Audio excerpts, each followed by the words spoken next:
Saya sering ditanya, Gus saya ini supir bis, kan musafir terus, berarti saya boleh tidak puasa terus pada Ramadan? Coba kalau ada jadi ahli fikih mesti bingung. Mau boleh, ya boleh terus supaya orang nggak peduli sama Ramadan.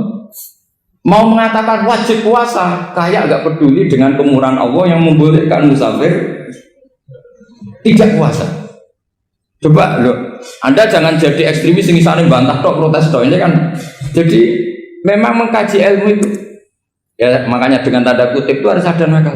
Tapi nakal yang baik bukan nakal. Nakal itu kalau bahasa Jawa itu kan tidak harus dosa. Seperti anak kecil, menek-menek itu, tuh bocah kok nakal. Padahal anak kecil menek itu haram dah. Enggak kan? Malah orang tuanya yang bentak itu yang haram.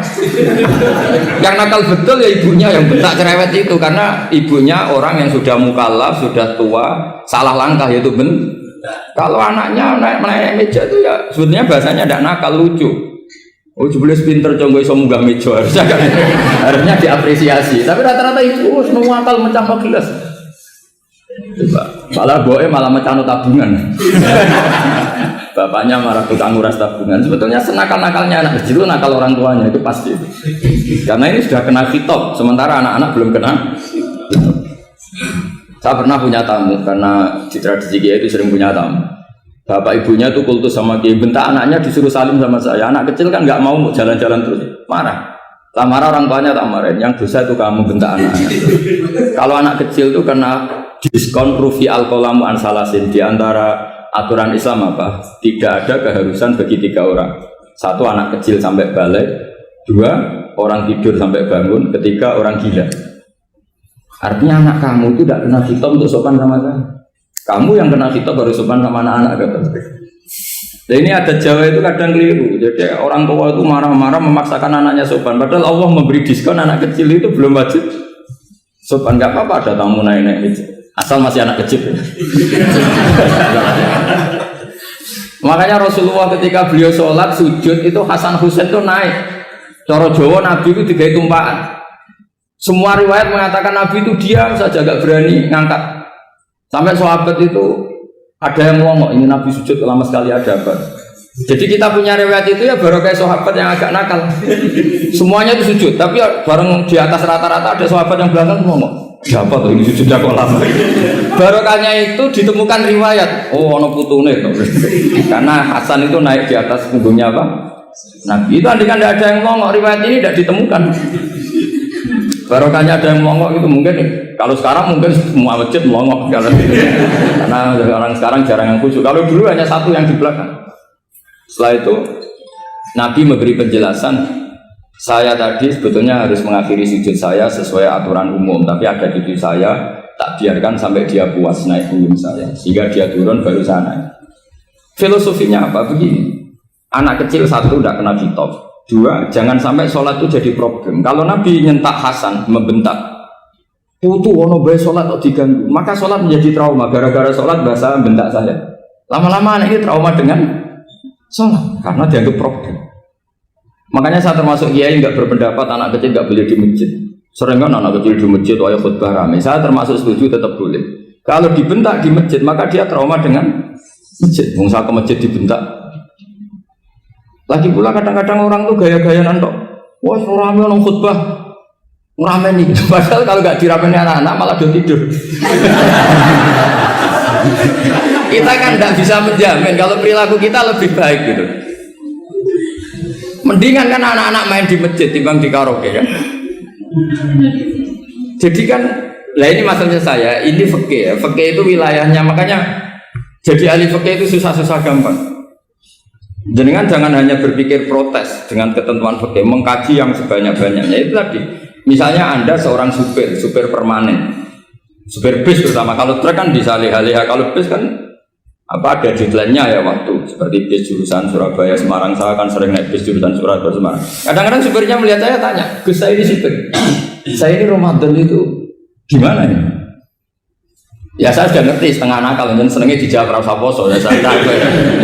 Tapi masalahnya secara fikih kalau kamu mengatakan kamu harus puasa terus, kamu melanggar konstitusi ilmu. Memang musafir punya diskon? Boleh? Tidak puasa. Pertanyaannya, bayarnya kapan? Wong Syawal ya nyupir lagi, Zulqa'dah nyupir lagi, nanti sampai Ramadan ya Lah terus ya pas kamu cuti, biasanya cutinya pas sakit, boleh diskon lagi karena sakit. Coba. Nggak, andai kan Anda jadi ahli fikih milik zaman. Lu kalau orangnya soleh terus kayak ustadz di sini kayak dosen UI kan, masa dosen UI Universitas Islam nggak Islami kan nggak mungkin. Mungkin memilih poso kan. Masalahnya ini kan hukum untuk orang kebanyakan, nggak boleh hukum musuh gak kuat. Bu, sahur jam 3:30, ngobrol vitamin pokoknya harus kuat. Itu udah hukum, itu saran. Hukum itu beda dengan saran. Hukum itu hanya berpijak musafir itu boleh store. Kalau saran memang boleh, ya usahakan kamu makan 3:30 pas fit, nyupir. Terus kalau nyupir selesai jam 10, nanti istirahat. Memangnya majikan bisa ngatur jamnya? Itu fikih. Maka menjadi perdebatan, yang namanya pergi itu apa? Menurut Imam Syafi'i, pergi itu ya dari rumahnya ke tempat yang asing, yang tidak wilayahnya, namanya pergi. Menurut Imam Ahmad bin Hanbal enggak. Pergi itu tidak kerja. Jadi orang yang supir yang seperti itu namanya tidak pergi tapi kerja.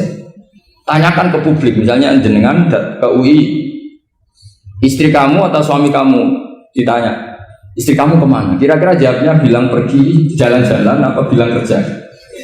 Kerja. Makanya kata Imam Ahmad bin Hanbal, mudi musafar atau orang yang berprofesi, yang profesinya memang harus pergi kayak traveling atau supir, maka itu namanya tidak pergi, namanya itu kerja. Karena apa? Sekali distatuskan pergi, maka ikut status yang dikatakan Allah dan Rasul, dapat diskon, boleh tidak puasa. Maka terus kita debat tentang definisi. Nah, definisi ini penting karena yang menjadikan hukum rubah itu definisi. Misalnya gini, Mbak ini ngaji saya. Statusnya kalau pakai status saya ajnabi, orang lain Mbak ajnabiyah, maka hukumnya saya melihat Mbak ini haram karena statusnya ajnabi melihat ajnabiyah yang tidak mahram. Tapi kalau di fikih itu ada statusnya. Di antara lelaki boleh muwajahah sama perempuan adalah 1 untuk belajar, 2 untuk muamalah, 3 untuk kesaksian, 4 untuk pengobatan. Itu kan ada pengecualian. Sehingga statusnya sekarang Mbak itu belajar, apa ini melihat Gus Bah atau Gus Bah itu mengajar atau gimana? Itu statusnya bisa rubah. Makanya kalau sebetulnya kalau kita marung di warung misalnya Padang, kita nggak pilah-pilah, kebetulan pelayannya perempuan itu masih bisa dikhilas secara fikih. Saya muamalah marung, cuma kebetulan penjaganya. Tapi masalahnya Pak ini punya daftar penjaga yang cantik, itu yang masalah. Maka pertanyaannya itu marung ke situ demi marung apa demi melihat? Tidak jawab saja. Demi marung apa demi melihat? Kalau demi marung supaya kenyang, penjaga yang sangar-sangar juga banyak. Akhirnya kalau demi makan, penjaga yang cowok kan banyak. Kalau demi melihat, berarti yang dihitung kan niatnya. Berarti karena muamalah apa karena melihat? Melihat. Itu status. Jadi makanya kalau mudi musafar itu namanya orang pergi atau orang kerja? Orang kerja.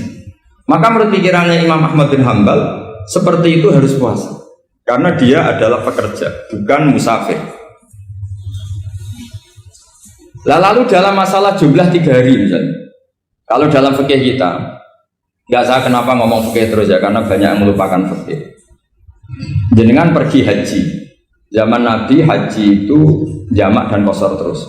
Padahal hajinya Nabi itu, haji itu minimal kan berapa hari minimal itu? 9, 10, 11, 12. Sebenarnya haji itu minimal hanya 4 hari. Karena 13 Dzulhijjah bisa nafar apa? Awal. Kalau nafar awal berarti nggak ada kewajiban nafar sani. Berarti yang wajib betul kan tanggal 9 wukuf di Arafah, terus 10 biasanya ifadah sama balang jumroh apa? Akobah, terus 11, 12 itu kan sudah boleh cabut karena apa? Nafar apa? Awal. Berarti nggak usah nafar apa? Sani. Berarti hanya berapa? 4 hari. Tapi Nabi haji di Mekah Medina itu sampai 40 hari karena perjalanan.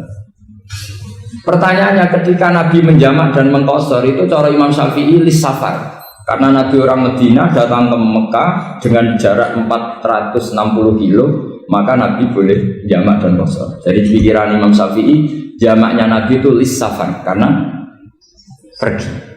Cara pikiran Imam Malik enggak, jawabnya Nabi itu lin nusuk. Nabi menjamak sholat itu karena melakukan ibadah haji.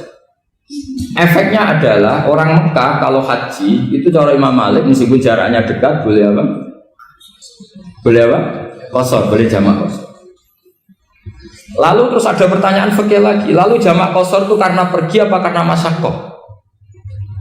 Karena repot. Coba kalau sampean kira-kira jawab. Misalnya kita orang kaya bawa uang 1 miliar naiknya Alphard, ada supirnya, ada ajudannya, pergi di jarak 100 kilo.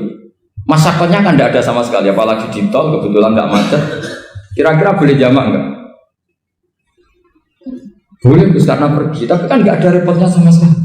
Dibanding misalnya yang ngebis bawa beras 1 kintal gitu kan, udah gitu suruhan orang lagi kan pusing. Maka fikih ini untuk memberi hukum itu kalau fikih itu menstatuskan dulu. Ini orang boleh jamak itu karena masyaqqah apa karena safar. Lalu kalau setelah karena safar itu karena jaraknya apa tingkat masyaqqahnya. Kalau karena jaraknya ya tidak juga. Tidak juga gini maksudnya. Mungkin Anda tidak pernah terpikir begini. Kalau saya mau ke Jakarta, kemudian sampai Purworejo itu sudah waktu zuhur. Saya boleh nggak zuhur di situ sama asar? Boleh kan? Padahal perjalanan saya belum capek. Artinya nunggu boleh jamak itu setelah kita menempuh jarak itu apa menuju, sedang menuju dan niat. Sedang menuju dan niat. Misalnya saya mau ke Jakarta, saya orang Sleman mau ke Jakarta, itu sampai mana itu Magelang itu sudah boleh jamak kan? Boleh nggak? Boleh karena saya mau ke. Nah pertanyaan secara fikih mungkin Anda tidak terlintas. Ternyata ditelepon sama istrinya nggak jadi pergi. Padahal sholatnya kadung di jamak zuhur dan asar. Apakah setelah di rumah sholat lagi? Sama nggak pernah mikir gitu. Karena tidak nekuni fikih. Jadi orang fikih itu sudah pusing, makanya jangan diprotes terus. Kita ini sudah pusing, tapi orang itu enak aja protes terus. Nggak menurut jenengan nanti wajib sholat lagi enggak? Dia bolehnya jamak kan berdasar berstatus musafir. Ternyata setelah Magelang ditelepon istrinya nggak jadi. Dia kadung sholat zuhur dan asar. Setelah pulang masih jam 1. Terus ada asar, wah ban sholat. Kalau ada sholat lagi apa ada? Jangan saran. Kalau saran, wah sebaiknya sholat lagi. Itu tidak hukum, itu saran itu namanya. Saran dengan hukum beda. Sholat lagi beda. Oh, ketika ada jaga itu berdasar malas atau berdasar hukum? Apa?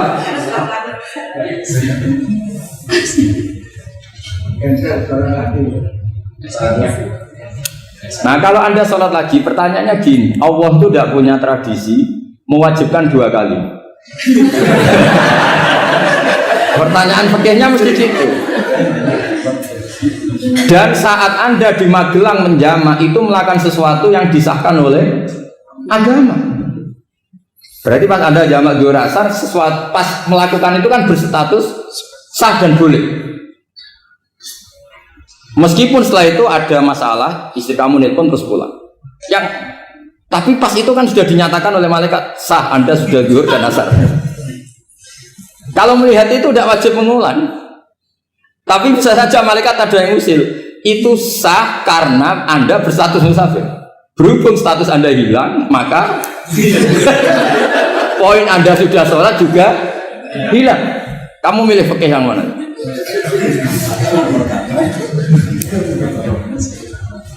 Jadi peneliti fikih itu beda dengan orang-orang yang mendengarin protes. Beda karena nekuni.